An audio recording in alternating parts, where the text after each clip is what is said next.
Здравейте и добре дошли отново в моя канал. Ако сте за първи път тук, казвам се Роксана и тук си говорим за модата, стила и просто креативни неща. Тъй че ако ви е интересно, не забравяйте да се подпишете. Някой от вас ме питахте защо вече не качвам.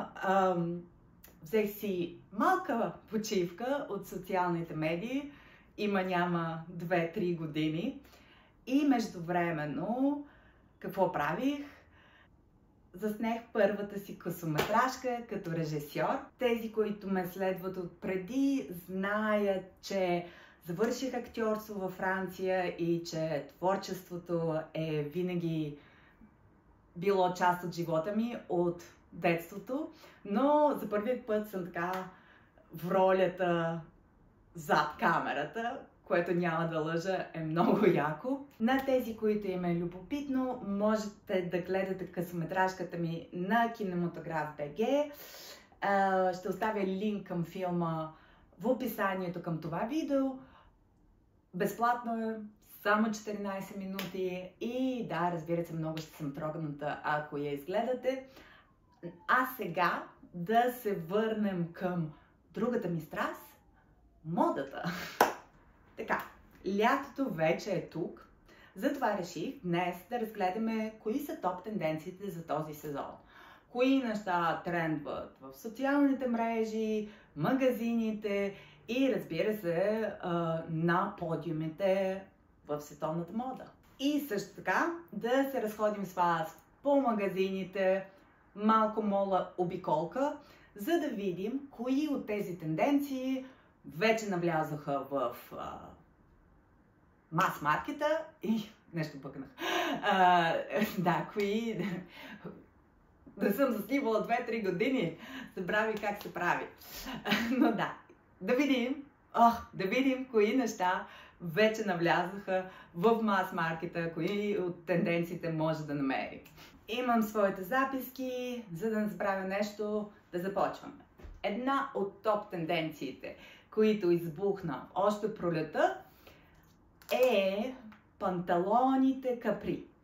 И честно казвам, не знам как да се чувствам по този повод. Харесва ли ми, не ми ли харесва. Носила съм ги, като бях малка, при Тина. Много добре си спомням. Тогава много си ги обичах, но сега съм...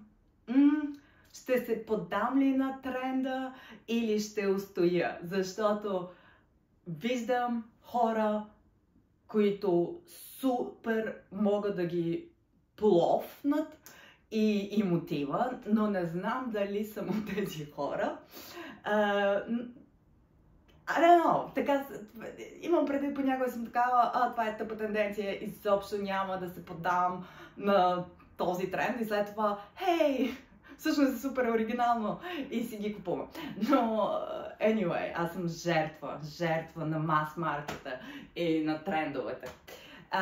Но да, ако ви харесват, ако е нещо, което искате да пробвате, сега е момента, защото са супер популярни. Втората топ тенденция за това лято, но и също беше за пролета, е леопардовия принт. Виждам го навсякъде. Особено в TikTok. И особено в магазините. Харесва ли ми леопардовия принт? Да. Имам ли неща в леопардов принт? Да. Ще го носи ли това лято? Може би. Тъй като леопардовия принт, тази тенденция е на пика си, виждаме реално навсякъде. Леопардови дънки, леопардови панталони, леопардови балеринки. И според мен пространството е пренаситено. Духът на противоречието, който е в мен и винаги е бил, е така, пък няма да ги нося. Няма да го нося този сезон. Харесва ми, но го виждаме навсякъде. Аз така ще изчакам тренда да спадне, да умре малко и тогава ще нося леопардовите си дрехи. Тъй като, сме различни. Anyway, да продължим. Трета тенденция от това лято са розетките. Детайли розетки. навсякъде. Панталони. Не съм виждал панталони с розетки, но окей, може да има. Но най-вече топове, потници, жакети, ризи, рокли, поли, розетките това лято са...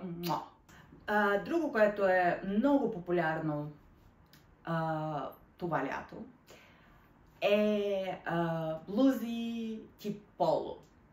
Поло. Знаем какво е поло. Да, както е така, поло клаб естетиката. Поло блузи са малко класика. Не мисля, че излизат от модата, нещо като прави дънки и са винаги, така да кажем, актуални. Аз имам една, която си имам от години, от Фред Пери, и знаем и Лакост, и Ралф Лорен. Но идеята е, че сега, в този сезон, може да ги видим навсякъде. В Zara, H&M. Не знам, ще проверя дали може да ги видим навсякъде в Zara, H&M и така нататък. На сайта им ги има, но да видим. Не знам вече коя по номер е тази тенденция, но да си поговорим за поли. Какви поли са популярни в този сезон?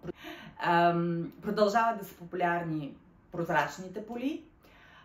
Имаме също така поли, рокли, тип... как се казва? Как е думата? Как беше думата? Престилка. Ето. Поли, рокли, дори топове тип престилки. Също така, загубили си записките, но да, също така, поли... Днеска е супер хаотично. О май гад. Но да, също така, поли тип балон и рокли. Друга много популярна тенденция е спадналата талия. Не знам, така ли ще бъде на български, но drop waist, да. Също нещо, което продължава да е популярно, е носене на поли върху панталони. So 2000. Правила съм го, защото съм 90s kid, тъй че бях при Тинтин в 2000-те и помня този тренд. И да, пак се завърна, още е тук. Има дори, видях по магазините, че има модели, които са, пола върху панталон, зашити. Но според мен не си струва да купувате такива модели, защото бързо ще излезе от модата. Не знам на колко бързо, но давам го макс една година още. И ако искате да експериментирате, предлагам, не знам, съветвам, правете каквото искате, но аз бих лично просто бих взела някаква пола от своите поли, бих я сложила върху дънки или панталон, без да инвестирам допълнителни дрехи. Да внимаваме с консумациите. Минаваме нататък. Къси панталони. Продължават да са тренди. Казвам продължават, защото бяха и миналото лято популярни. Микрокъси панталони и, както казват, шортс, къси панталони. Също така бермуди, мам фит шортс. Деним, плат, с шорти. По-стандартно. Не можеш да сгрешиш. И последно, но не на последно място, имаме топ тип бандо. Те имат своя момент това лято. Супер, мега популярно. Също може да ги видите навсякъде.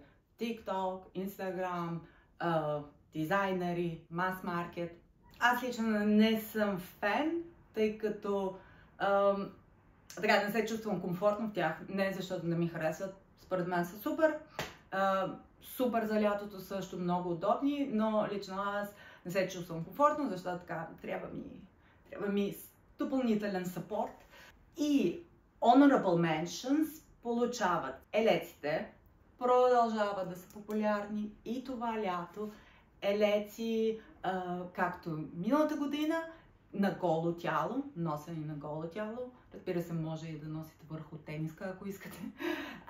Но виждаме, освен същите елеци, които виждахме миналото лято, виждаме и по-дълги модели, нали? По-дълги елеци. Вталени, дълги. Много популярни. И деним on деним, съчетаването деним с деним, продължава също да е популярно. Ако ви харесва, go for it.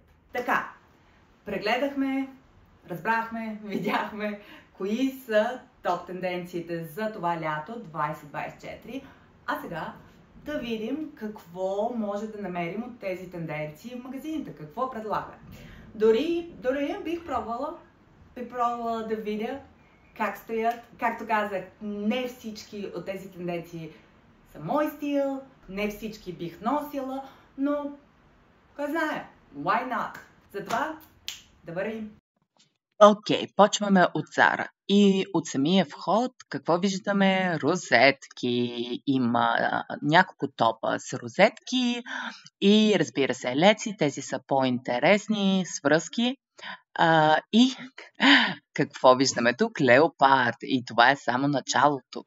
Още предстои. Тези къси панталони ми харесаха, защото дължината според мен е супер подходящо за града. Още леопард. Но няма да лъжа, тази риска ми хареса. Кройката е в мой стил. Още поли с леопардов принт и с друг животински принт. Круше за лятото. Колко иновативно и оригинално. Окей, сладко е, но да. Тази жилетка вече ми грабва окото. И тази блузка топ е сладка. Между другото, балеринки, такива мрежести балеринки в този сезон са супер популярни. Имаме още леопард. Казах ви, че пространството е пренаситено. Не съм особено впечатлена от късите панталони в Зара. Още елеци в различни цветове. Да, забравих да ви кажа, че тренди цветове за лятото са червено и бяло. Окей, аз отчаяно търся панталони капри и блуза и поло. Видях, че ги има на сайта, исках да пробвам. Да, нещо друго тренди са 3D апликации, като тези цветя. Не са точно 3D, но както и да е, най-сетне виждам рокля тип балон и червено. И още леопард. Боже мой, дори аксесуарите са леопардов принт. Тази рокля, сукманче, тип престилка, намирам за оригинална, сладка, не мой стил. Друго нещо популярно в този сезон за аксесуарите са големите колани с повече детайли, така наречените statement belts, като този. Може да намерим и розетки в бижутата. И какво друго? Това е най-близкото до поло, което изнамерих. Прозрачни поли. Имам подобни мрежести балеринки в черно. Подадох се на тренда, не устоях. Иначе няма особено нищо ново в обувките, освен леопардовия принт. Сега да пробваме. Тези къси панталони не са мои. Хора, не оставяйте дрехи в пробната, като свършите. Бях села асистент Зара и затова такива неща ме дразни. Тези къси панталони са сладки, дължината е супер, цвета е подходящ за лятото. Не устоях и реших да пробвам леопардови тънки. Няма да лъжа, според мен са готини. Знам, всички инфлуенсъри ги имат и ги носят, но пък не знам, може би има защо, може би просто съм лесно инфлуенсирана, но наистина ми харесват и според мен седят добре и на задната част. Тази рокля балон ми харесва. Тя е оригинална, сладка, цветът е страхотен, но е супер къса и не минава теста на накланяне и клякане. Затова Не. Окей, този гъщеризон е с доста дълбоко деколте, но е секси, няма да лъжа. И харесва ми този детайл, оригинален тип престилка. Но да, деколтето ме смущава. Аз съм доста пуританка, се оказа. Може би в някой друг живот. Както вече каза, кройката на тази риза е в мой стил. Харесва ми casual, но предпочитам леопард в долната част на тялото. Нали, поне за мен. Окей, тази жилетка, да, и още веднъж да. Тотално моята естетика, мой стил, цвета ми харесва, но струва 60 лева и не ми се дават тези пари за жилетка. След всичко това пробване си взех една basic черна тениска за 16 лева. Да видим H&M. От входа виждам рокля бандо с drop waist. Имаме в червено, в черно. И ура! Намерих една блуза поло H&M, но качеството не ми харесва. В H&M имаме много рокли тип балон с drop waist в различни цветове, с различни принтове. Не са лоши, ако обичате да носите роклички през лятото. Why not? Окей, много дрехи, но нищо интересно, нищо не ми грабва така окото. Имаме тюб дрес с малко карго елементи, плюс на H&M-че и имам голям избор от деним и къси панталони. Тези изглеждат като шортс. И разбира се, елеци, но честно казано, според мен, качеството не е вау. Още рокли и балон, но къде са панталоните капри? Искам да пробвам. От 1 година или 2 вече имаме елеци. Come on. Тази рокля с drop waist kinda ми хареса, но качеството на горната част ми изглеждаше малко чип. Не знам. Цената не беше чип. Нещо се обърках как да снимам вертикално, хоризонтално, но да, и това беше малко по-оригинално. Но общо взето H&M също малко ме разочарова. Да видим манго. Окей, изглежда цветно, но цветно не значи интересно. Да видим какво предлага. И предлага нищо. Шегувам се. Нали, просто не е мой стил и изглежда все една колекция за морето, но не всички. Сега отиваме на плаж и на море. Имаме пандалки, които избухнаха през 22-та, 23-та. И нямаме поло, нямаме панталони капри. Да, знам, обсебена съм, но камон, Бела Хадид ги носи, всички фашенисти ги носят. Но тук имаме елеци, колкото искаш, във всеки магазин. Тази чантичка е сладка. И какво намерих тук? Поне имаме по-дълги елеци, нещо по-нестандартно. Окей. Изненадана съм, че в Маго не видях нищо с леопардов принт. Не е лошо, нито добре, просто факт. А тук отчаяно търси да намеря нещо, да пробвам или да ви покажа, но да, нищо според мен не си заслужава. А и цените в Манго не са ниски. Да, това, което според мен си заслужава и е винаги интересно Манго, са аксесуарите, чантите. Те са така, изглеждат по-лъкшъри. Имаме почти същата рокля, както тази в H&M, но качеството на тази е по-добро. Друго, което според мен си заслужава Манго, освен чантите, са бижутата, защото съотношението качество-цена е окей и не изглеждат ефтини, но все едно манго, също разочароващо. И това е. Чао и до нови срещи!